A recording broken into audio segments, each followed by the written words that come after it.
여러분, 오늘이 일요일 날이죠. 일요일 2025년 12월 7일 오후 1시 51분을 지금 가리키고 있습니다.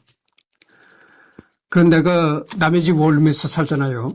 원룸에서 살아도 커튼, 이 창문을 가리는 커튼을 내가 여러 개를 지금 어젠가 내가 또 퇴무가 중국 쇼핑몰이잖아요. 퇴무에 들어가가지고서는 커튼을 또 구입했어요. 그래서 내가 커튼을 여러 개 가지고 수시로 이걸 교체하려고 합니다. 그래서 이 커튼을 다른 걸로 교체하면요, 또 새로운 기분이 들어요. 그래서 커튼을 여러 개를 이제 보유하면서 주기적으로 커튼을 이제 교체시킨다는 거죠. 그래서 이제 새로 내가 구입한 커튼은 어떤 커튼이 있냐면은 그 대나무 이 그림이 그려져 있는 그런 커튼을 구입했어요. 그걸 딱 치면은 대나무 숲의 그런 기분을 갖는다고죠. 그리고 내가 원래 이 지금 내가 그린 점퍼를 입었잖아요. 그린 색깔을 내가 좋아합니다. 이 초록색을. 우리 시대는 논리학을 통해서건 벌써 이번이 해겔의 8번째 시간이 되네요. 우리 시대는 논리학을 통해서건 인식론을 통해서건 마르크스를 통해서건 또는 니체를 통해서건 간에 모두 해겔에서 벗어나려는 몸부림을 하고 있다. 이 니체를 내가 했는지 하여튼 안 했다면은 또 해야 되겠죠. 그런 진정 해겔에서 벗어나려면 우리가 그와 유리됨으로써 치르게 될 대가를 정확히 평가하는 일이 선행되어야 한다. 비록 공공연하게는 아니더라도 암묵적으로나마 해겔이 우리와 얼마나 가까이 있는가를 알아야 하며 우리가 해겔에 대항하여 사고할 때조차 그것이 여전히 해겔적이라는 사실을 알아야 하고 그를 상대로 한 제소, 그 소송이 실은 그 해겔이 우리에게 마련한 계략이며 그 끝에서 그는 여전히 요지부동한 채 우리를 기다리고 있다는 사실을 알아야 된다. 이것은 이제 미셸 푸코라는 사람이 콜레주 드 프랑스 취임 강연문에서 이렇게 해겔에 대해서 극찬하는 그런 강연을 했다는 거죠. 해겔 이후의 철학은 크게 비판이 되었던 동의가 되었던 간에 해겔이 뿌려놓은 시 위에서 시작되었다고 해도 과언이 아니다. 카를 마르크스는 스스로를 거꾸로 선 해겔학도로 표현했을 만큼 변증법적 방법론을 그의 체계에 도입하고 있지만 청년 해겔학파 등에 대한 그의 무지막지한 비판과 루이 알투이세르의 반해겔적 마르크스 해석이 많이 알려져 종종 해겔 안티로 오해받기도 한다. 그러니까 이 카를 마르크스는 반해겔파로 오해받기도 하지만 실질은 그게 아니다 그죠. 하나의 해겔의 추종자였다 이런 얘기입니다. 카를 마르크스가. 여러분 마르크스가 누굽니까? 공산주의 이론을 세운 사람이잖아요. 이 마르크스가 해겔에 내가 전번 시간에도 얘기했지만 해겔의 변증법적 유물론이 이 마르크스를 통해서 이렇게 공산주의 이론화되는 거죠. 그러니까 마르크스야말로 해겔의 추종자였다 이렇게도 말할 수가 있는 겁니다. 서구 마르크스 철학은 마르크스주의에서 변증법적 방법론보다 더 강조한 대표적인 사례다. 슬라보의 지적은 자크 라칸과 해겔 철학 사이의 연결점을 파악하려 시도하기도 했는데 실제로 라칸과 해겔 사이에도 연결고리가 아주 없는 것은 아니다. 일단 라칸이 알렉산드로 코제브의 그 유명한 해겔 강의를 듣고 영향을 받았으니 반대로 해겔에 대해 비판적인 견해를 남긴 철학자들 역시 많다.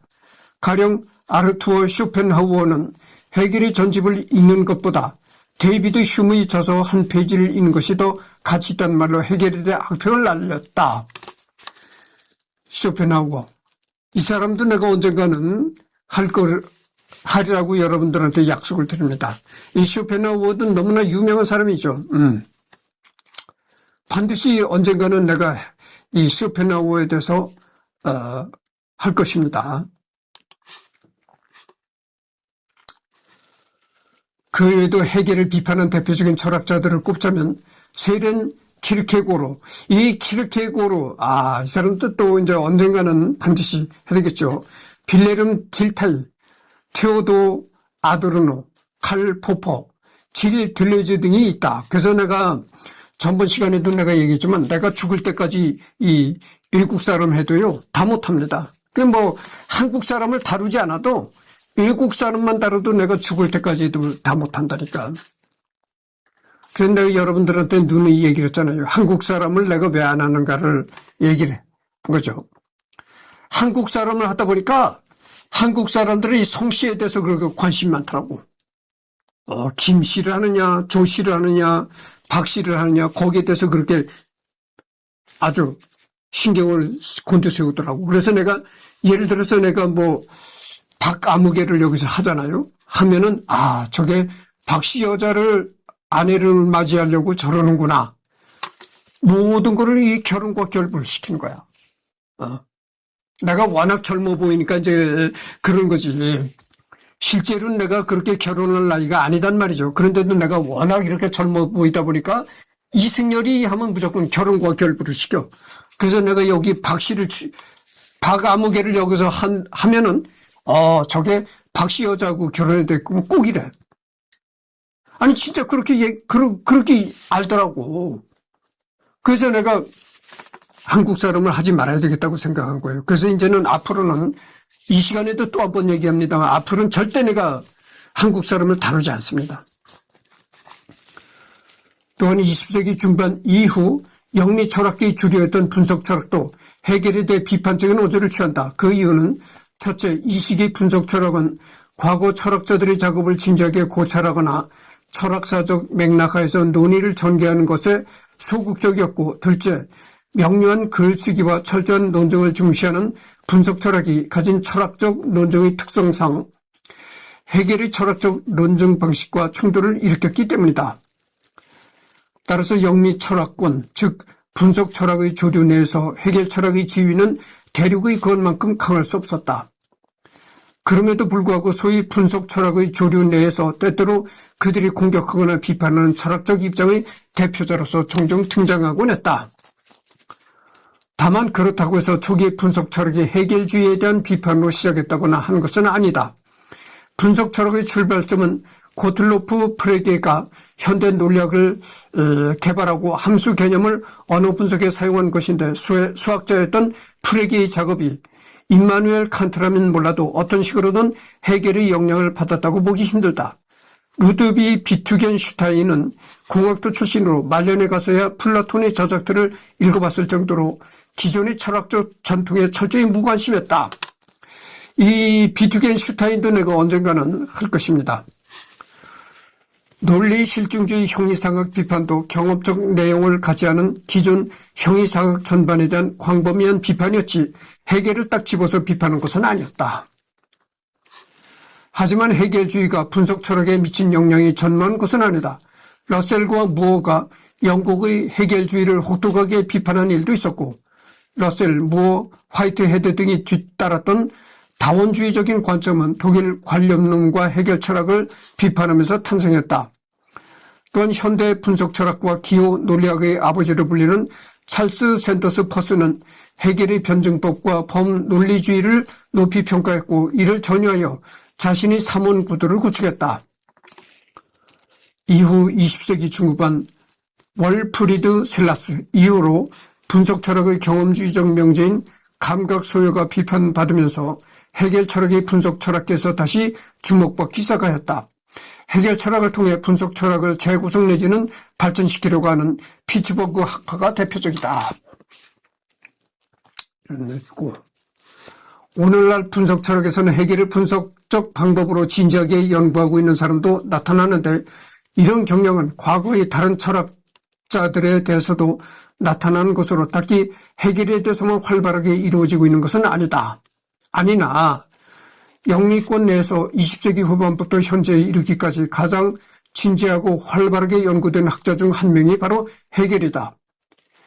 이런 연구자들은 해겔의 관념론에 대한 부분이 아니라 의미 재구성에 대한 부분을 주로 건드리고 있다. 가끔씩은 해겔이 대논리학을 분석 철학적 방법론으로 연구하는 경우도 있고 칸트에 대한 적절한 비판으로서 분석 철학 내에서 비형이상학적 해겔에 대한 새로운 독해로서 등장하기도 했다. 또한 이런 비형이상학적 해겔 독해와 영향을 주고받으며 실용주의 진영 내에서 실용주의적 해겔의 독해가 이루어지기도 했다. 좀 다른 이야기지만 동아시아 철학과 해겔을 연결시켜 보려는 시도도 있었다. 그러니까 이렇게 해겔에 대해서 많은 논란이 생기고 또 해겔을 연구하고자 하는 사람들도 많이 생기고 이렇다는 걸 이런 것은 뭘 뜻하는 것일까요? 해겔이 그만큼 그 서양 철학사의 중요한 위치를 차지하고 있다. 이런 말로도 해석할 수가 있는 겁니다. 그래서 이 해겔이라는 사람은 서양 철학사에 큰 족적을 남겼다. 이렇게도 말할 수가 있는 거예요. 그리고 또 해겔이 굉장히 해겔이 만든 그 철학적 이론들이 상당히 난해하다. 그래서 해겔 철학을 말하는 사람들 100이면 100사람 다 의견이 달라진다 이거죠. 그만큼 해겔 철학이 난해하기 때문에 그렇게 해겔 철학을 연구하는 사람마다 이 해겔 철학을 얘기하는 의견이 달라진다. 이런 얘기 같은 거죠. 의식의 절대적 도야를 목표로 삼은 해겔과 동아시아 철학사의 공통점과 차이점을 파악해 보려는 것이다. 임석진의 정신현상학 번역본을 보면 해겔 철학과 동아시아 사상의 접점으로 이끌 만한 논의들에 대해 제법 다양한 추적들을 볼 수 있다. 그러나 확고한 목적론을 지닌 해겔 사상을 무정형의 변화를 기본으로 하는 동아시아 사상에 대입한 것은 근본적인 의미에서 어려울 것이라 하겠다. 한편 해겔 철학은 한국과 일본의 운동권 사상에도 많은 영향을 미쳤다. 양국의 운동권 대학생들은 마르크스주의를 흡수하는 과정에서 해겔주의에 대한 지식 역시 함께 습득했는데 이때 정신현상학에서 자기의 의식의 단계, 즉 주인 노예의 변증법이라는 구조가 마르크스주의적 운동의 대안으로 주목받기도 했다. 한국에서 해겔 사상이 독재 정권에 의해 어용 철학으로 악용당했으면서도 한편으로는 그에 대한 저항의 과정에서 하나의 대안으로 활용되기도 했다는 것은 아이러니한 점이다. 현대의 대표적인 해겔주의자로는 알랭 바디우, 악셀 호네트, 찰스 테일러, 피츠버그 학파의 로버트 브랜덤과 존 맥디웰 등이 있으며 최근의 대표적인 철학자로서는 신라보의 지책이 있다. 이 밖에도 수많은 철학자들이 해겔의 영향권 아래에 있다. 그리고 논란이 나옵니다. 논란.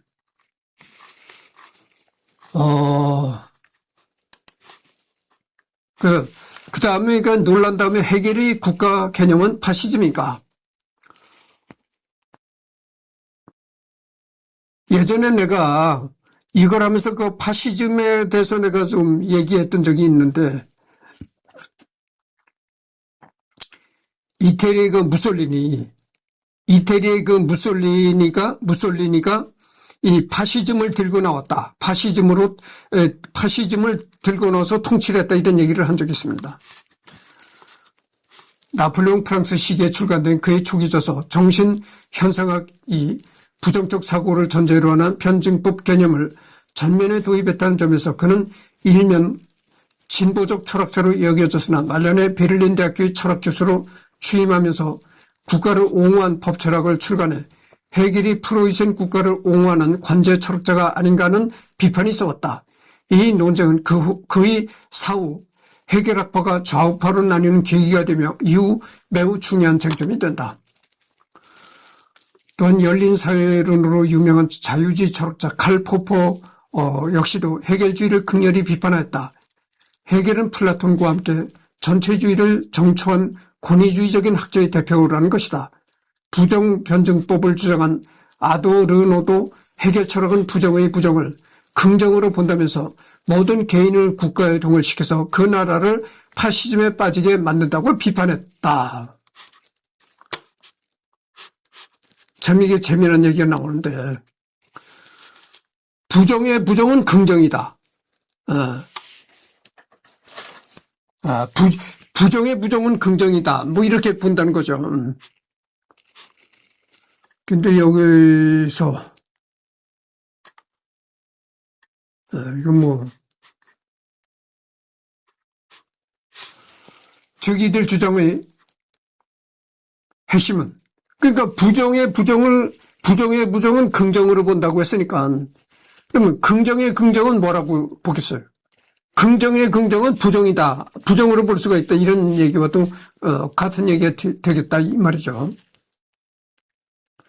그래서 이제 뭐냐면은 이게 또 뭐 많은 얘기가 될런지 모르겠습니다만은 이 주역에 동양사상 주역에 보면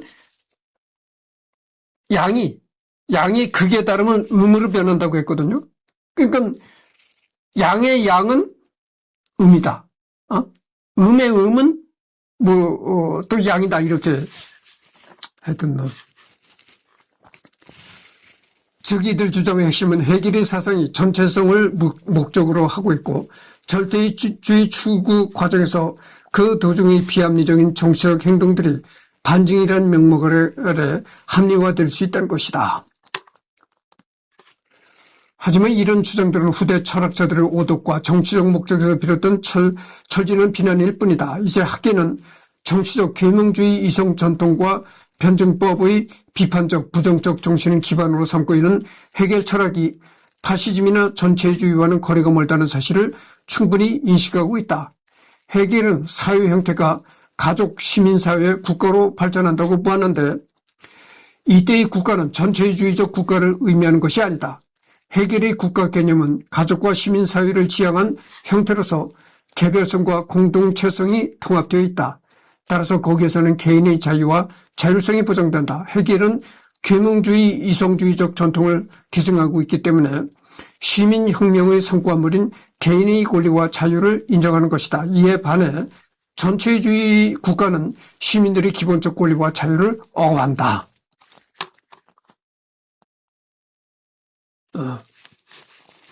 이처럼 해겔의 국가 개념과 파시즘의 국가 개념은 근본적으로 차이가 있다. 독일의 국가 사회주의 이론가들이 해겔을 비판한 이유도 바로 그 때문이었다. 해겔 철학에는 개인의 자유를 옹호하는 내용이 포함되어 있기 때문에 전체주의를 강화하기 위해서는 해겔 철학에 반대할 수밖에 없었던 것이다. 독일 제3국의 이데올로기를 체계화하였던 카를 슈미트는 해겔의 국가 개념을 거부하면서 그것이 국가 사회주의와 상충된다고 보았다. 그래서 카를 슈미트는 히틀러가 집권한 이후 독일에서는 해겔의 전통이 사라졌다고 말한다. 반면에 이탈리아 파시즘은 해겔 철학을 통해 파시즘을 정당화했으나 그 철학적 논지의 타당성과 별개로 해겔 자신이 파시즘적인 사회를 지향했다는 주장은 틀렸다. 그들은 여러 봉건 세력으로 나뉘어 있던 이탈리아를 통일하여 단일한 민족 국가를 만들려고 했으므로 그들 자신의 필요에 의해서 해겔의 국가 개념을 파시즘적인 관점에서 재해석했던 것이다.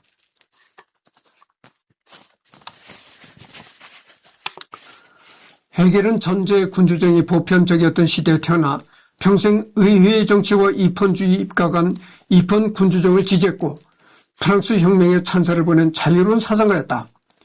파시즘이나 자유주의 같은 후대의 분류에 굳이 억지로 끼워 맞추자면 그는 반대로 자유주의자에 가깝다.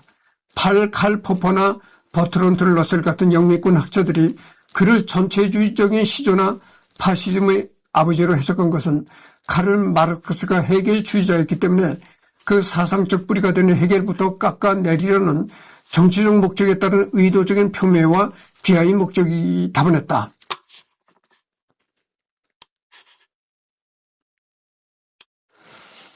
그러니까 해겔의 그 정치 성향은 이 전제 군주종을 안 좋게 생각했고, 그러니까 입헌주의에 입각한 입헌 군주정을 찬성했고, 이런 걸 본다면은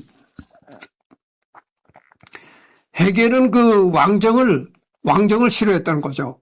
왕이 통치하는 그런 왕이 모든 권한을 갖고 통치하는 그런 정치 행태를 싫어했다는 거죠.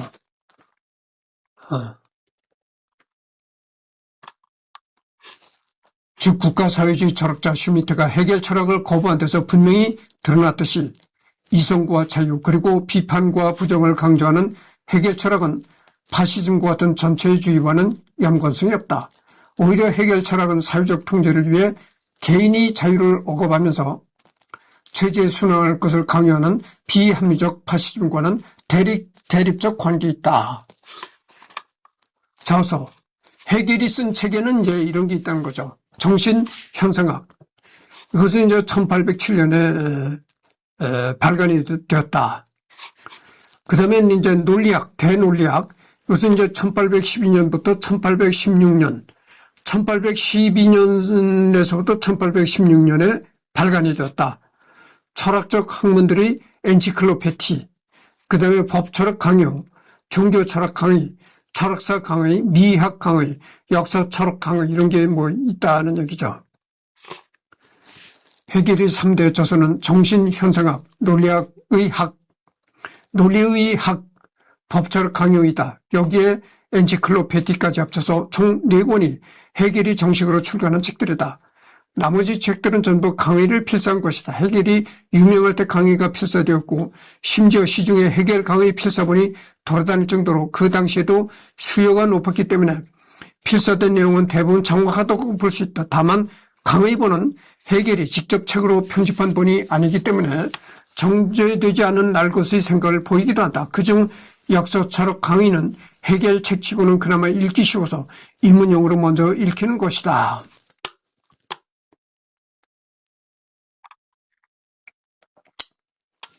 지금 21분인 경우 같습니다.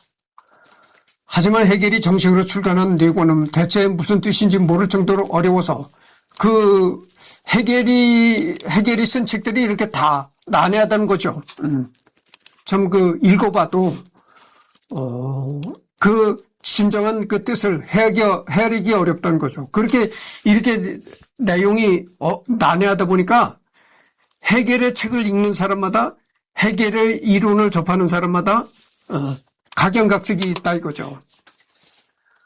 역사 철학 강의 내용만으로 해겔의 사상을 단정짓는 경우가 많다. 이는 바람직하지 않은데 사실 해겔의 주요 저서는 극악의 난이도를 자랑하는 앞선 3대 저서 정신현상학, 논리의 학, 법철학 강요이기 때문이다. 해겔의 비판자들이 이 책을 오독해서 그릇된 비판을 한다 해도 과언이 아니다. 이중 정신현상학은 책을 읽는 학자마다 해석이 달라질 정도의 난해함으로 유명하다. 그래도 최근에는 관련 연구 논문들이 많이 쌓인 상태라 예전보다는 쉽게 다가갈 수 있다는 점이 유한거리다. 그 다음에 해겔이 평소에 했던 말들이 이제 나오는 겁니다. 진리는 전체다. 이성적인 것이 현실적인 것이고 현실적인 것이 이성적인 것이다. 미네르바의 부엉이는 황혼이 저물어야 그 날개를 편다. 세계에서는 자유의식의 진보다. 순수 존재와 순수 무는 같다. 국가는 구체적인 자유의 현실이다. 정말 중요한 것들은 열정 없이는 아무것도 성취할 수 없다. 오류에 대한 두려움은 이미 오류 그 자체이다.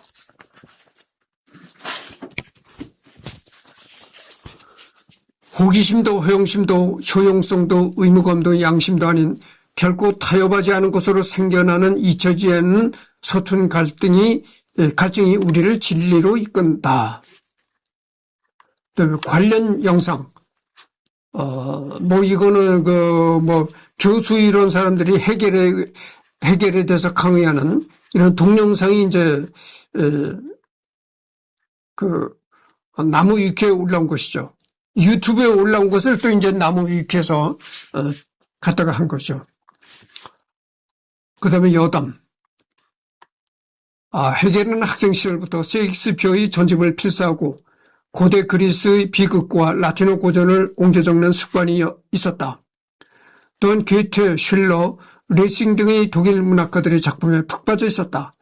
젊은 시절 해겔은 체스와 카드게임을 매우 좋아했으며 코담배를 즐겨 피웠다. 프랑크푸르트 시절부터 영어 신문까지 구해다가 매일 정독할 정도로 현실의 소식에 강한 호기심을 가지고 있었다. 그는 책을 대부분 독일어로 썼는데 그의 문체는 매우 난해하고 어려워서 독일인들은 그가 책을 해겔어로 썼다고 말한다고 한다.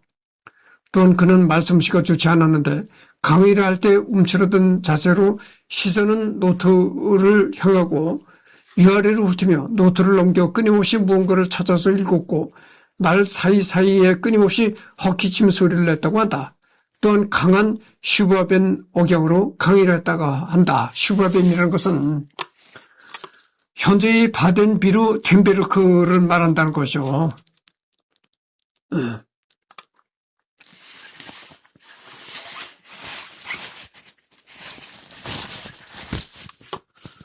일반적으로 근대 철학과 현대 철학을 구분짓는 마지막 경계가 바로 해겔이다.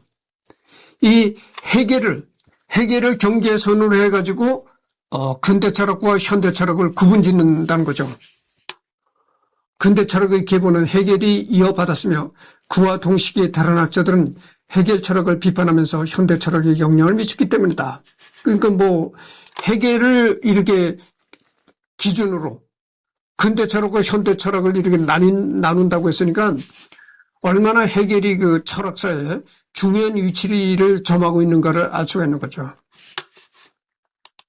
나폴레옹 보나파르트가 해겔의 하숙방 밑을 지나갈 때 해겔이 적이 절대 정신이 걸어간다라고 했던 일화가 있어서 해겔은 제 나라를 침략한 적국의 수장을 왜 저렇게 찬양한 것인가에 대한 의문을 품는 사람들이 많지만 정확히 말하자면 저 말을 했을 당시 해겔은 예나 프리드리 실러 대학 교수에서 교수 생활 중이었고 해겔의 조국은 예나 시가 속한 작선 선제후령이 아니라 비르텐베르크 공국이었다.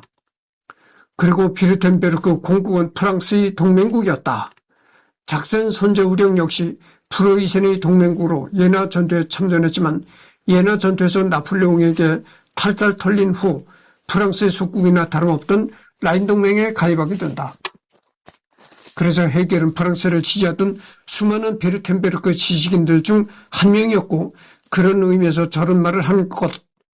또한 그 당시 독일 연방 전체가 목불인견의 시궁창이었다.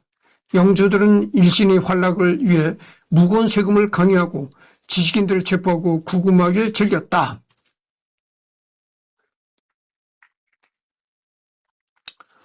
애첩에게 성을 지어줄 돈을 마련하려고 국민들을 잡아다가 통 크게 인신매매한 영주도 있었고 해센 공국의 경우는 국가 주도로 영병업을 하기 위해 여행과 주거 이전의 자유를 박탈했다. 특히 해겔의 고향인 비르텐베르크에 대해서는 역사상 비르텐베르크 이상으로 노예 상태가 이루어졌던 것은 독일의 어느 연방에도 없었다라는 말도 있었다.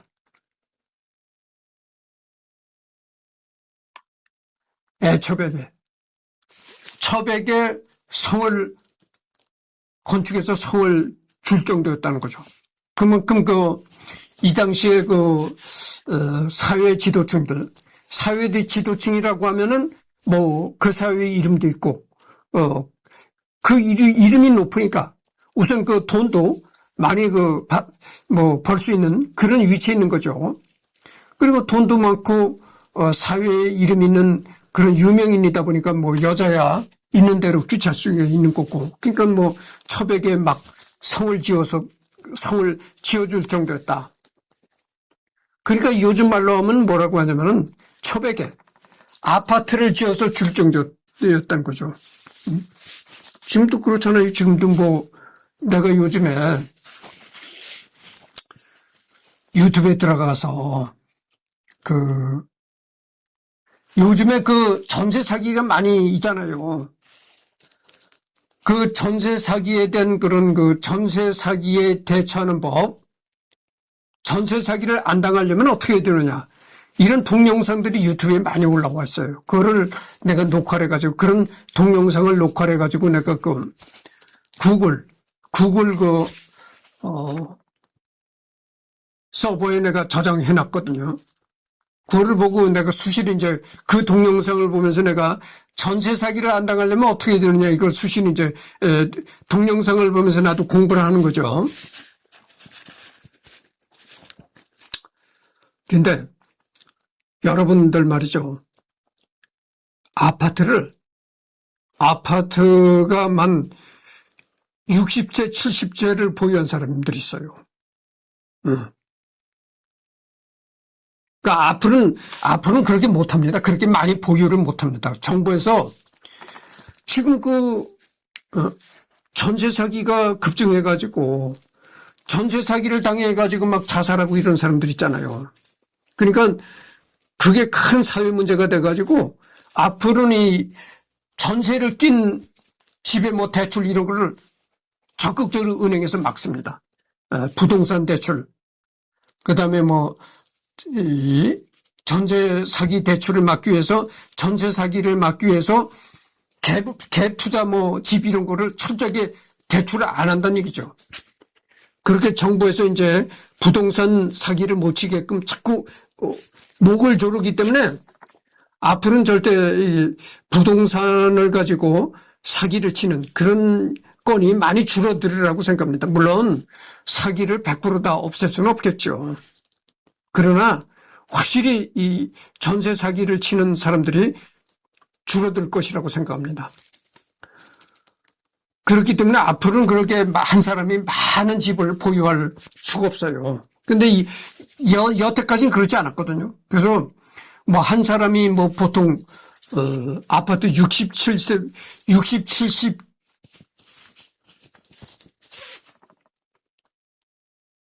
그 아파트를 60, 70채를 보유한 사람들이 있어요. 혼자서. 아니 그런 사람들이야 은근히 은일이 만나는 첩한테 끝까지 아파트 한 채 그냥 주는 거야? 아무것도 아니죠. 생각해 보세요. 내가 이승열이야. 그럼 내가 이승열이가 아파트 60이나 70채를 내 명으로 보유하고 있어. 그럼 내가 가진 아파트만 한 60채, 70채가를 내가 보유하고 있는데 그 중 안에서 하나 내가 애인한테 하나 야 너 가져라. 그 대신 내가 이 아파트를 너한테 무료로 줄 테니까 그 대신 나를 자주 만나서 우리 엔조이하자 이런 식인데 그럼 그까지 아파트 하나 그냥 주는 거 아무것도 아니죠. 껌값 속된 말로 껌값이죠. 껌값. 그러니까 이때 그러니까 그 해겔 시대에 그런 일이 많이 있었다는 거죠. 동시대 철학자 아르투어 쇼펜하우어가 그를 매우 싫어했다고 전해진다. 그의 저서 곳곳에서 해겔을 사기꾼, 협잡꾼 등의 원색적인 표현으로 비난했다.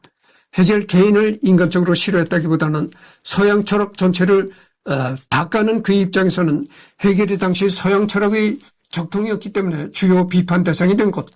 쇼펜하우어는 베를린대에서 해겔과 같은 시간에 강의를 하여 정면 대결을 했으나 해겔의 교실에는 수강생이 가득 차고 쇼펜하우어의 교실에는 단 한 명의 학생도 오지 않은 것으로 알려진다. 베를린대의 대표 철학과 교수로서 유럽 전역에 명성을 떨치던 해겔을 갓 데뷔한 쇼펜하우어가 이길 수는 없었다. 해겔이 사망하고 나서야 쇼펜하우어는 명성을 얻기 시작한다. 세렌 키르게고르도 해겔 비판에 한몫했다. 아니 그의 책 상당수가 해겔을 중심으로 근대 철학을 비판하는 내용이다. 비판의 요지는 보통 이렇다. 해겔을 필두로 한 근대 철학은 윤리를 역사적 관점에서 바라보았는데 이게 사람들에게 퍼지면서 모두 자신의 양심보다는 어떤 행동이 현재의 역사적 상황에서 옳은지만 찾게 되었다. 그래서 개개인은 스스로 옳고 그름을 판단하려 하지 않은 채 역사 탐구에만 몰두하고 심지어는 역사의 일부분을 축소하거나 과장하여 자신이 악행을 합리화하는 경우도 생기게 되었다는 것이다. 그래서 키르케고르는 이것들에 대한 반대급부로 현실에 존재하는 존재로서의 인간과 세계관을 들고 나오는데 그것이 나중에 실존주의로 이어진다. 지금 34분을 경과했습니다. 조금 더 해야 되겠네요. 해겔은 당시 기준으로 중국에 대해 자유가 없는 나라라고 주장했다.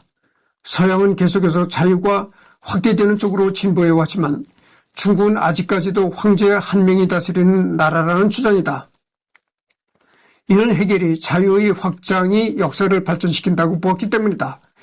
이 시각에 입각하면 중국의 전제군주 시스템은 국가뿐만 아니라 가정에서도 유교적인 명분에 의해 지배가 이루어진다는 점에서 자유가 없는 것이다. 헤겔. 이 자유가 이 자유의 사상이 이렇게 자꾸 전파가 될수록 세상이 바뀐다는 거죠. 그런 생각을 헤겔이 했다는 거죠.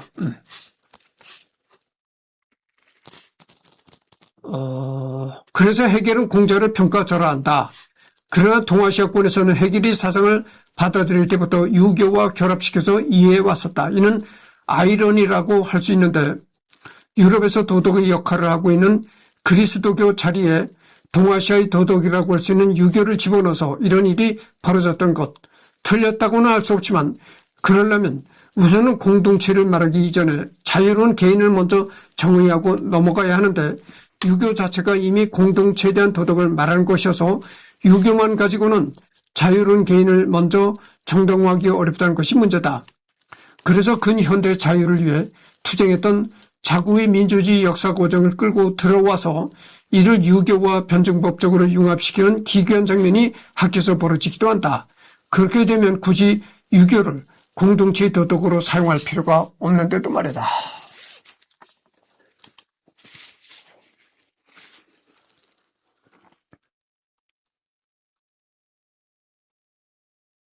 이 서양에서는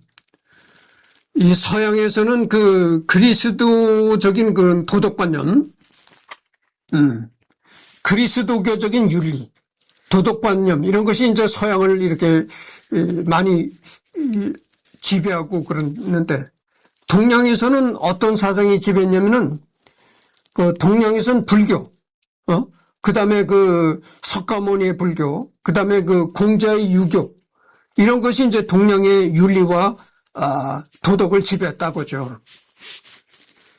한때 헤겔은 중국은 물론 한국과 일본 등의 동아시아권 나라에서 대단히 많은 연구된 서양 철학자로 동아시아권에서 국가주의, 민족주의 성향의 우파 지식인들과 마르크시즘 성향의 좌파 지식인들 모두에게 중요하게 여겨진 학자이다. 그의 변증법적 역사 발전론은 동아시아의 근대 지식인들에게 국가 발전, 근대화 추진이 사상적 기반으로 여겨졌고 가족 시민사회 국가로 발전되는 변증법적 집단윤리 의식을 강조한 도덕 철학과 대륙법계 법철학은 유교적 보수적인 동아시아권 근대 지식인들에게 많이 수용되어 정치철학과 윤리학, 동아시아권에서 개수된 대륙법계 법철학의 주요 이념으로 활용되었다. 그런 서구권에서는 2차 대전 이후 특히 영미권 학회에서 헤겔은 국가주의, 전체주의 시조로 여겨져서 많은 비판을 받았었고 그만큼 연구가 부진했었다. 그랬던 것이 최근 수십 년간 영미권에서도 헤겔에 대한 연구가 많이 진척되면서 헤겔 수용 영역도 점점 넓어지고 있고 찰스 테일러, 로버트 브랜덤, 존 맥도웰 등 헤겔 철학을 적극적으로 수용한 저면 학자들도 많이 생겨났다. 지금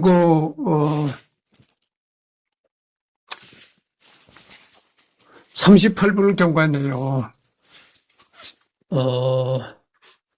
2022년 11월 20일 가디언지에 따르면 미넨 지역의 카톨릭 도서관에서 헤겔의 초기 사상이 담긴 4천여 장 분량의 강연 원고가 새롭게 발견됐다. 이 원고는 하이델베르크 시기에 헤겔의 강의를 들은 제자가 받아쓴 것으로 추정된다. 이 원고가 중요한 이유는 헤겔은 하이델베르크에서 처음 미학 강의를 했고 이후 베를린에서 강의할 때는 견해가 크게 달라져 있었는데 이번 발견은 그동안 우리가 알고 있었던 베를린에서의 미학 강의가 아니라 바로 그전 시기인 하이델베르크의 미학 강의에서 헤겔 미학의 초기 변천 과정을 파악하는 데 많은 도움을 줄 것으로 예상되기 때문이다. 원고를 연구한 교수의 의견에 따르면 헤겔이 그의 미학 개념을 어떻게 형성했고 자신이 사상을 발전시키기 위해 어떻게 셰익스피어의 작품을 분석했는지 등을 이해하는 데 도움이 되는 내용이었다고 한다. 급사하기 반년 전에 영국 선거법 개혁법안에 관한 평론을 기고했고 이것이 사실상 마지막 저작이 되었다. 원래 영국과 프랑스 신문을 즐겨 읽는 등 정치 평론에 관심이 있었다고 한다. 한국에서도 2023년에 영국 선거법 개혁 법안이라는 제목으로 번역 출간이 되기도 했다. 그러니까 정치에도 이렇게 정치 현상에도 해겔이 많은 관심을 가지고 있었다 이런 얘기가 된 겁니다. 그래서 이제 보면은 어록 관련 영상 8편까지 다 끝마쳤습니다. 그래서 그 해겔은 이번이 그 8회잖아요. 그래서 해겔은 이것으로서 이제 완전히 끝났습니다. 다음 주에는 또 외국의 다른 사람을 선정해서 하도록 하죠.